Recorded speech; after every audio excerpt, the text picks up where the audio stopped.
Bernard Lawrence Bernie Madoff, MEDF, born April 29, 1938, is an American fraudster and a former stockbroker, investment advisor, and financier. He is the former non-executive chairman of the NASDAQ stock market, and the admitted operator of a Ponzi scheme that is considered the largest financial fraud in U.S. history. Prosecutors estimated the size of the fraud to be $64.8 billion, based on the amounts in the accounts of Madoff's 4,800 clients as of November 30, 2008. Madoff founded the Wall Street firm Bernard L. Madoff Investment Securities LLC in 1960, and was its chairman until his arrest on December 11, 2008. The firm was one of the top market maker businesses on Wall Street, which bypassed specialist firms by directly executing orders over the counter from retail brokers. At the firm, he employed his brother Peter as senior managing director and chief compliance officer, Peter's daughter Shana Madoff, as the firm's rules and compliance officer and attorney, and his sons Andrew and Mark. Peter has since been sentenced to 10 years in prison, and Mark committed suicide by hanging exactly 2 years after his father's arrest. Andrew died of lymphoma on September 3, 2014. On December 10, 2008, Madoff's sons told authorities that their father had confessed to them that the asset management unit of his firm was a massive Ponzi scheme, and quoted him as describing it as one big lie. The following day, FBI agents arrested Madoff and charged him with 1 count of securities fraud. The U.S. Securities and Exchange Commission (SEC) had previously conducted multiple investigations into Madoff's business practices, but had not uncovered the massive fraud. On March 12, 2009, Madoff pleaded guilty to 11 federal felonies and admitted to turning his wealth management business into a massive Ponzi scheme. The Madoff investment scandal defrauded thousands of investors of billions of dollars. Madoff said he began the Ponzi scheme in the early 1990s. However, federal investigators believe the fraud began as early as the mid-1980s and may have begun as far back as the 1970s. Those charged with recovering the missing money believe the investment operation may never have been legitimate. The amount missing from client accounts, including fabricated gains, was almost $65 billion. The Securities Investor Protection Corporation (SIPC) trustee estimated actual losses to investors of $18 billion.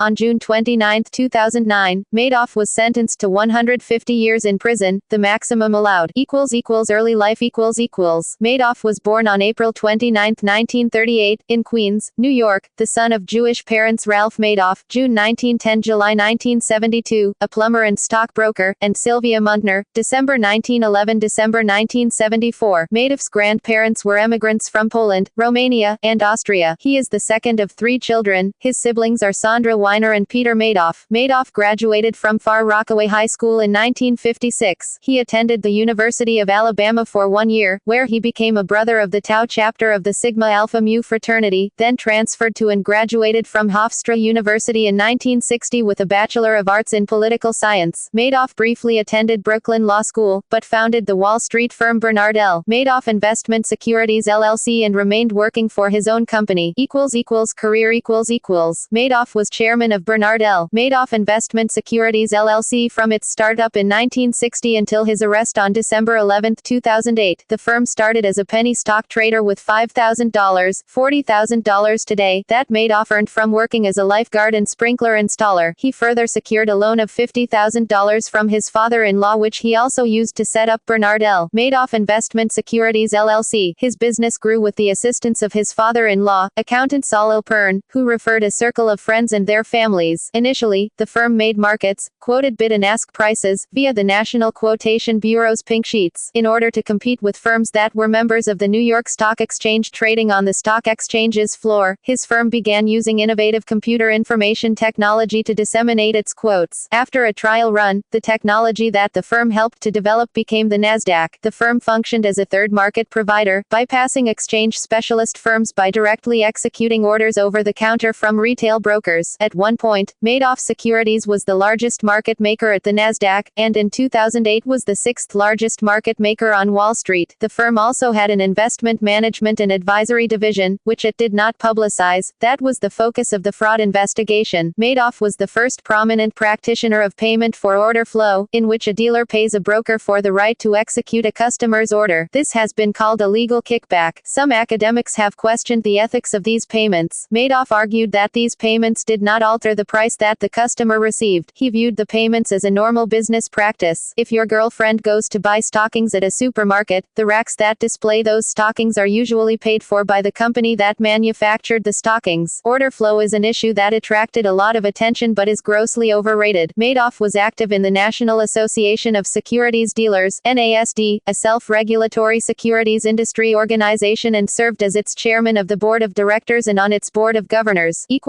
Government access From 1991 to 2008, Bernie and Ruth Madoff contributed about $240,000 to federal candidates, parties and committees, including $25,000 a year from 2005 through 2008 to the Democratic Senatorial Campaign Committee. The committee returned $100,000 of the Madoff's contributions to Irving Picard, the bankruptcy trustee who oversees all claims, and Senator Charles E. Schumer returned almost $30,000 received from Madoff and his relatives to the trustee. Senator Christopher J. Dodd donated $1,500 to the Elie Wiesel Foundation for Humanity, a Madoff victim. Members of the Madoff family have served as leaders of the Securities Industry and Financial Markets Association, SIFMA, the primary securities industry organization. Bernard Madoff served on the board of directors of the Securities Industry Association, a precursor of SIFMA, and was chairman of its trading committee. He was a founding board member of the DTCC subsidiary in London, the International Securities Clearing Corporation. Madoff's brother Peter served 2 terms as a member of SIFMA's board of directors. He and Andrew received awards from SIFMA in 2008 for extraordinary leadership and service. He resigned from the board of directors of SIFMA in December 2008, as news of the Ponzi scheme broke. From 2000 to 2008, the Madoff's brothers donated $56,000 directly to SIFMA, and paid additional money as sponsors of industry meetings. Bernard Madoff's niece Shana Madoff was a member of the executive committee of SIFMA's Compliance and Legal Division, but resigned shortly after the arrest. Madoff's name first came up in a fraud investigation in 1992, when 2 people complained to the SEC about investments they made with a firm called Avellino and Bienes. Madoff returned the money to investors and the SEC closed the case. In 2004, Genevieve Walker Lightfoot, a lawyer in the SEC's Office of Compliance Inspections and Examinations, OC, informed her supervisor branch chief Mark Donahue that her review of Madoff found numerous inconsistencies, and recommended further questioning. However, she was told by Donahue and his boss Eric Swanson to stop work on the Madoff investigation, send them her work results, and instead investigate the mutual fund industry. Swanson, assistant director of the SEC's OC, had met Shana Madoff in 2003 while investigating her uncle Bernie Madoff and his firm. The investigation was concluded in 2005. In 2006, Swanson left the SEC and became engaged to Shana Madoff, and in 2007 the two married. A spokesman for Swanson said he did not participate in any inquiry of Bernard Madoff Securities or its affiliates while involved in a relationship with Shana Madoff. While awaiting sentencing, Madoff met with the SEC's Inspector General, H. David Kotz, who conducted an investigation into how regulators had failed to detect the fraud despite numerous red flags. Madoff said he could have been caught in 2003, but that bumbling investigators had acted like LT Columbo and never asked the right questions. I was astonished. They never even looked at my stock records. If investigators had checked with the Depository Trust Company, a central securities depository, it would have been easy for them to see. If you're looking at a Ponzi scheme, it's the first thing you do, Madoff said in the June 17, 2009, interview that SEC Chairman Mary Shapiro was a dear friend, and SEC Commissioner Elise Walter was a terrific lady whom he knew pretty well. After Madoff's arrest, the SEC was criticized for its lack of financial expertise and lack of due diligence, despite having received complaints from Harry Markopolos and others for almost a decade. The SEC's Inspector General, Kotz, found that since 1992, there had been 6 investigations of Madoff by the SEC, which were botched either through incompetent staff work or by neglecting allegations of financial experts and whistleblowers. At least some of the SEC investigators doubted whether Madoff was even trading. Due to concerns of improper conduct by Inspector General Kotz in the Madoff investigation, Inspector General David C. Williams of the U.S. Postal Service was brought in to conduct an independent outside review. The Williams report questioned Kotz's work on the Madoff investigation, because Kotz was a very good friend with Markopolos. Investigators were not able to determine when Kotz and Markopolos became friends. A violation of the ethics rule would have taken place if the friendship were concurrent with Kotz's investigation of Madoff.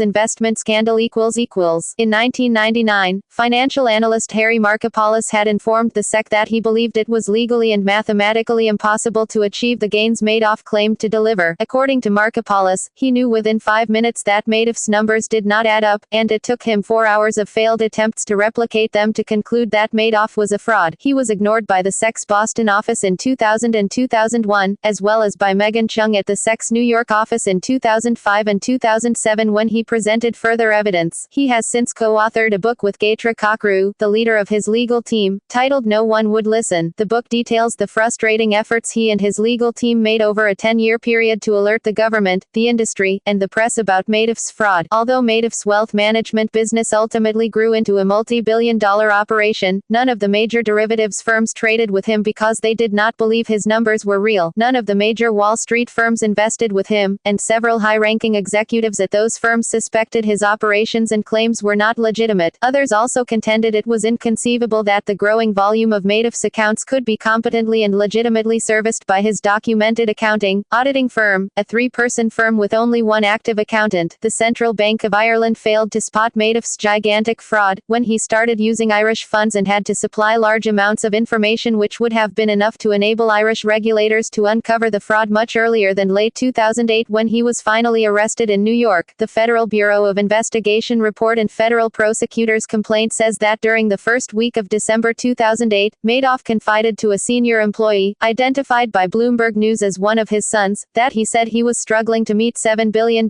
in redemptions. According to the Sons, Madoff told Mark Madoff on December 9 that he planned to pay out $173 million in bonuses 2 months early. Madoff said that he had recently made profits through business operations, and that now was a good time to distribute it. Mark told Andrew Madoff, and the next morning they went to their father's apartment and asked him how he could pay bonuses to his staff if he was having trouble paying clients. With Ruth Madoff nearby, Madoff told them he was finished, that he had absolutely nothing left, and that his investment fund was just one big lie and basically, a giant Ponzi scheme. According to their attorney, Madoff's sons then reported their father to federal authorities. On December 11, 2008, he was arrested and charged with securities fraud. Madoff posted $10 million bail in December 2008 and remained under 24-hour monitoring and house arrest in his Upper East Side penthouse apartment until March 12, 2009, when Judge Denny Chin revoked his bail and remanded him to the Metropolitan Correctional Center. Chin ruled that Madoff was a flight risk because of his age, his wealth, and the prospect of spending the rest of his life in prison. Prosecutors filed 2 asset forfeiture pleadings which include lists of valuable real and personal property as well as financial interests and entities owned or controlled by Madoff. Madoff's lawyer, Ira Sorkin, filed an appeal, which prosecutors opposed. On March 20, 2009, an appellate court denied Madoff's request to be released from jail and returned to home confinement until his sentencing on June 29, 2009. On June 22, 2009, Sorkin hand-delivered a customary pre-sentencing letter to the judge requesting a sentence of 12 years, because of tables from the Social Security Administration that his lifespan was predicted to be 13 years. On June 26, 2009, Chin ordered forfeiture of $170 million in Madoff's assets. Prosecutors asked Chin to sentence Madoff to the maximum 150 years in prison. Bankruptcy trustee Irving Picard indicated that Mr. Madoff has not provided meaningful cooperation or assistance. In settlement with federal prosecutors, Madoff's wife Ruth agreed to forfeit her claim to $85 million in assets, leaving her with $2.5 million in cash. The order allowed the second court-appointed trustee Irving Picard to pursue Ruth Madoff's funds. Massachusetts regulators also accused her of withdrawing $15 million from company-related accounts shortly before he confessed. In February 2009, Madoff reached an agreement with the SEC, banning him from the securities industry for life. Picard sued Madoff's sons, Mark and Andrew, his brother Peter, and Peter's daughter, Shayna, for negligence and breach of fiduciary duty, for $198 million. The defendants had received over $80 million in compensation since 2001. Mechanics of the fraud According to the SEC indictment against Annette Bongiorno and Joanne Krupe, 2 back-office workers who worked for Madoff, they created false trading reports based on the returns that Madoff ordered for each customer. For example, When Madoff determined a customer's return, one of the back-office workers would enter a false trade report with a previous date and then enter a false closing trade in the amount required to produce the required profit, according to the indictment. Prosecutors allege that Bongiorno used a computer program specially designed to backdate trades and manipulate account statements. They quote her as writing to a manager in the early 1990s, "I need the ability to give any settlement date I want." In some cases, returns were allegedly determined before the account was even opened. Madoff admitted during his March 2009 guilty plea that the essence of his scheme was to deposit client money into a Chase account, rather than invest it and generate steady returns as clients had believed. "When clients wanted their money, I used the money in the Chase Manhattan bank account that belonged to them or other clients to pay the requested funds," he told the court. Affinity fraud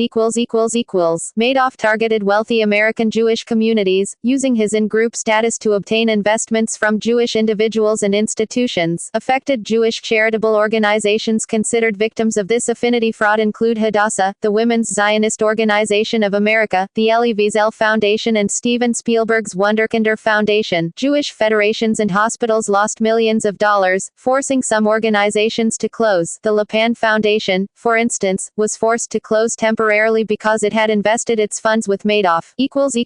Size of loss to investors David Sheehan, chief counsel to trustee Picard, stated on September 27, 2009, that about $36 billion was invested into the scam, returning $18 billion to investors, with $18 billion missing. About half of Madoff's investors were net winners, earning more than their investment. The withdrawal amounts in the final 6 years were subject to clawback, return of money, lawsuits. In a May 4, 2011, statement, trustee Picard said that the total fictitious amounts owed to customers, with some adjustments, were $57 billion, of which $17.3 billion was actually invested by customers. $7.6 billion has been recovered, but pending lawsuits, only $2.6 billion is available to repay victims. If all the recovered funds are returned to victims, their net loss would be under $10 billion. The Internal Revenue Service ruled that investors' capital losses in this and other fraudulent investment schemes will be treated as business losses, thereby allowing the victims to claim them as net operating losses to reduce tax liability more easily. The size of the fraud was stated as $65 billion early in the investigation. Former SEC Chairman Harvey Pitt estimated the actual net fraud to be between $10 and $17 billion.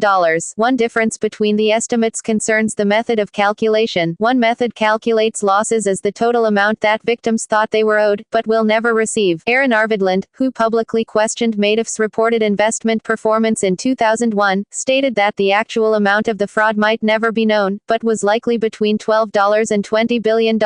Jeffrey Pickauer, rather than Madoff, appears to have been the largest beneficiary of Madoff's Ponzi scheme, and his estate settled the claims against it for $7.2 billion. Entities and individuals affiliated with Fred Wilpon and Saul Katz received $300 million in respect of investments in the scheme. Wilpon and Katz categorically rejected the charge that they ignored warning signs about Madoff's fraud.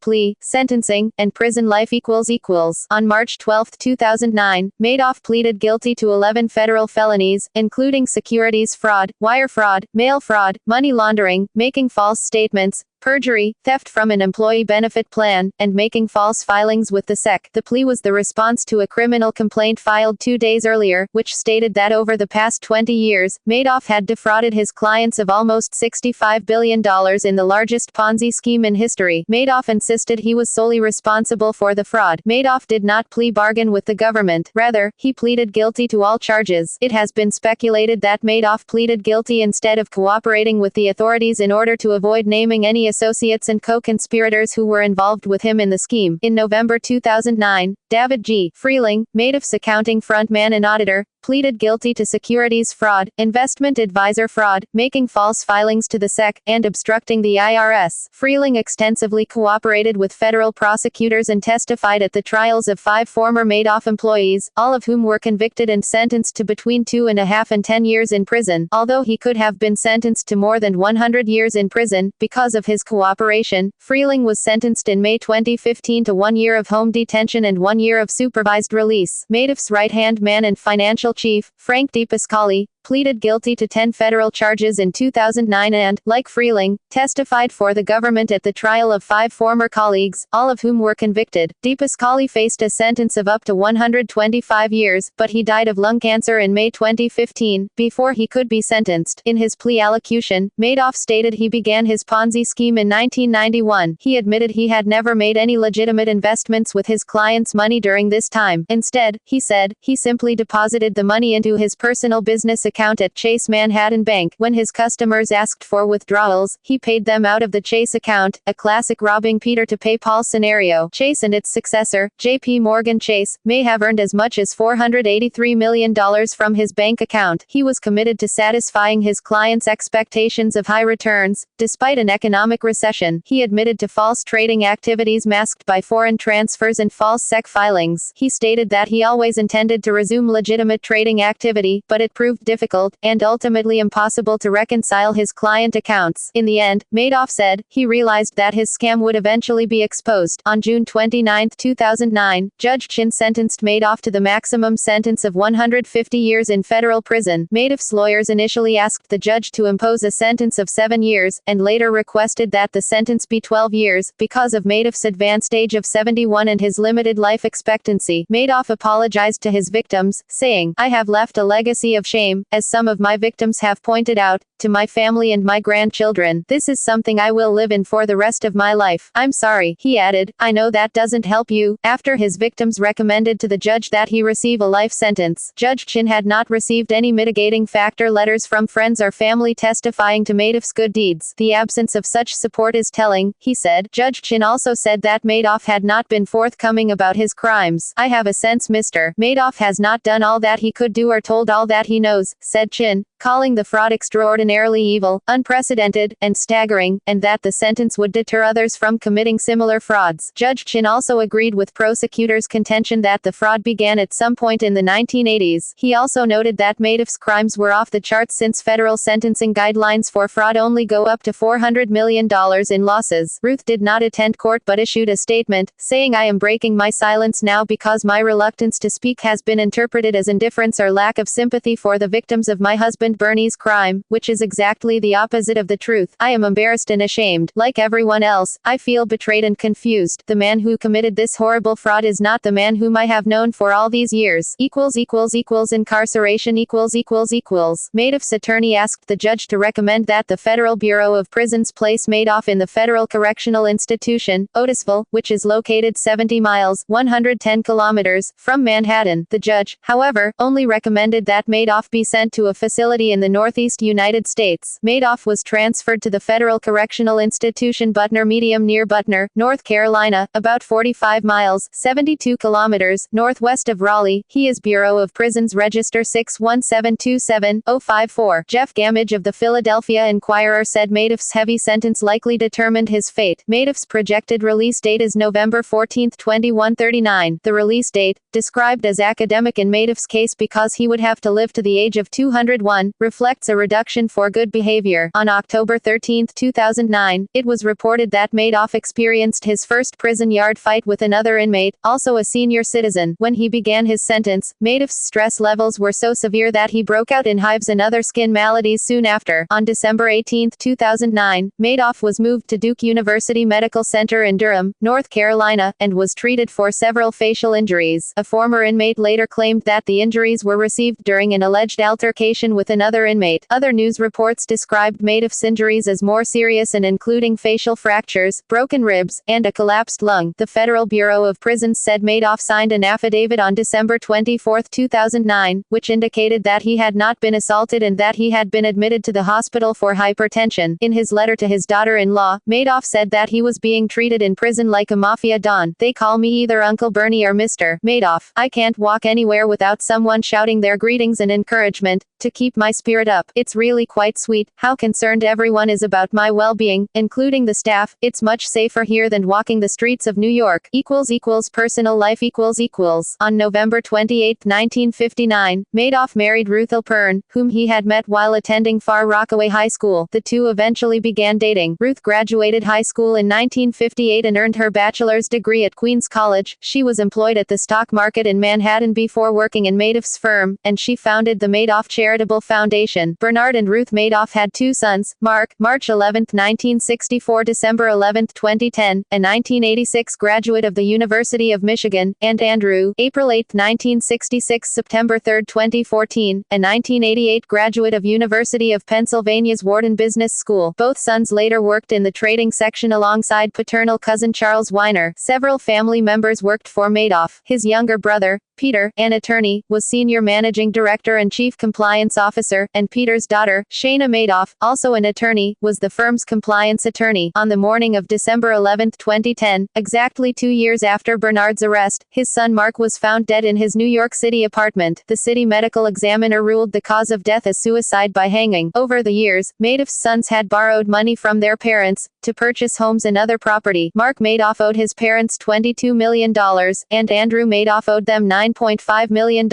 There were two loans in 2008 from Bernard Madoff to Andrew, $4.3 million on October 6, and $250,000 on September 21. Andrew owned a Manhattan apartment and a home in Greenwich, Connecticut, as did his brother Mark prior to his death. Following a divorce from his first wife in 2000, Mark withdrew money from an account. Both sons used outside investment firms to run their own private philanthropic foundations. In March 2003, Andrew Madoff was diagnosed with mantle cell lymphoma and eventually returned to work. He was named chairman of the Lymphoma Research Foundation in January 2008, but resigned shortly after his father's arrest. Peter Madoff and Andrew Madoff, before his death, remained the targets of a tax fraud investigation by federal prosecutors, according to the Wall Street Journal. David Freeling, Bernard Madoff's tax accountant, who pleaded guilty in a related case, is reportedly assisting in the investigation. Bernie Madoff lived in Roslyn, New York, in a ranch house through the 1970s. After 1980, he owned an oceanfront residence in Montauk. His primary residence was on Manhattan's Upper East Side, and he was listed as chairman of the building's co-op board. He also owned a home in France and a mansion in Palm Beach, Florida, where he was a member of the Palm Beach Country Club. Madoff owned a 55-foot (17 meters) sport fishing yacht named Bull. All three homes were auctioned by the U.S. Marshals Service in September 2009. Cheryl Weinstein, former chief financial officer of Hadassah, disclosed in a memoir that she and Madoff had had an affair more than 20 years earlier. As of 1997, when Weinstein left, Hadassah had invested a total of $40 million.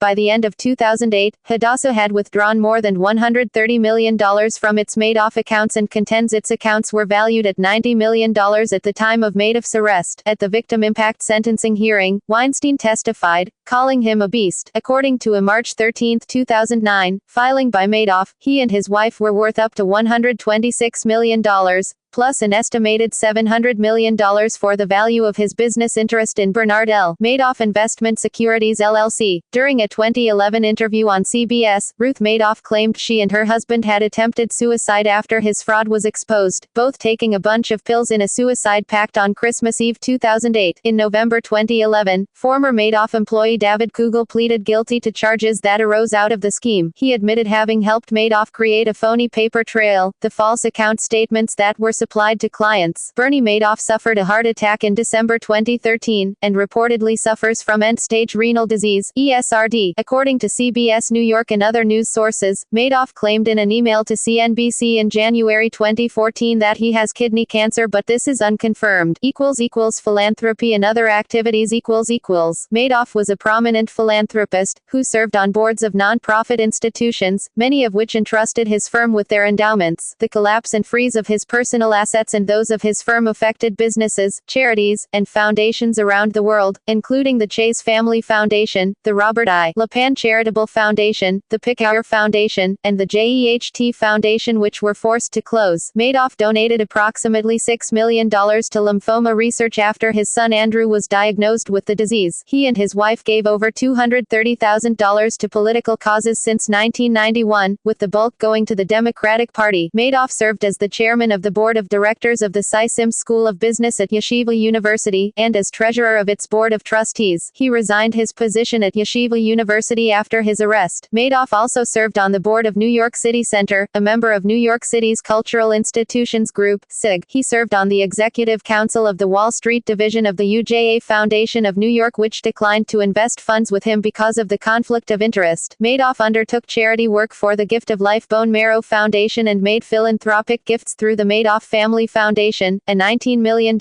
private foundation, which he managed along with his wife. They donated money to hospitals and theaters. The foundation has also contributed to many educational, cultural, and health charities, including those later forced to close because of Madoff's fraud. After Madoff's arrest, the assets of the Madoff Family Foundation were frozen by a federal court. Impact of Madoff. The systemic problems exposed in the Madoff prosecution have not improved remedies for fraud victims. Indeed, since the exposure, it has become far harder for a fraud victim to prevail. In 2009, the Supreme Court required a plaintiff to establish his claim before any disclosure is required by the defendant. Labels and conclusions in a formulaic recitation of the elements of a cause of action will not suffice. Thus, correct statements about fraud will not be enough by themselves to support a lawsuit. Plaintiffs are required to have some actual evidence in order to proceed. In the media Imagining Madoff is a 2010 play by Deb Margolin that tells the story of an imagined encounter between Madoff and his victims. The play generated controversy when Elie Wiesel, originally portrayed as a character in the play, threatened legal action, forcing Margolin to substitute a fictional character, Solomon Galkin. The play was nominated for a 2012 Helen Hayes Award. A documentary, Chasing Madoff, describing Harry Markopolos' efforts to unmask the fraud, was released in August 2011. Woody Allen's 2013 film Blue Jasmine portrays a fictional couple involved in a similar scandal. In God We Trust, 2013, a documentary about Eleanor Squillery, Bernie Madoff's secretary for 25 years and her search for the truth about the fraud, The Halcyon Company. Madoff is played by Robert De Niro in the May 2017 HBO film The Wizard of Lies, based on the best-selling book by Deanna B. Enriquez. Michelle Pfeiffer plays Ruth Madoff in the film Madoff, a mini-series by ABC starring Richard Dreyfuss and Blythe Danner as Bernie and Ruth Madoff, aired on February 3 and 4, 2016. Ponzi Supernova, an episode of the podcast Radiolab released February 10, 2017, in which Madoff is interviewed over prison phone. Chevel's song Face to the Floor, as described by the band, is a pissed-off, angry song about people who got taken by the Ponzi scheme that Bernie Madoff had for all those years. See also Affinity fraud, financial crisis of 2007-2008, list of investors in Bernard L. Madoff investment securities. Participants in the Madoff investment scandal. Recovery of funds from the Madoff investment scandal. White-collar crime. References. External links. Criminal complaint. Transcripts of hearings and other documents from the United States Department of Justice. Bernard L. Madoff Investment Securities website at the Wayback Machine. Archived August 22, 2007. Madoff's current location within the Bureau of Prisons system. The Independent. Madoff reveals his suffering. The face that launched 8,000 lawsuits. Madoff's legacy.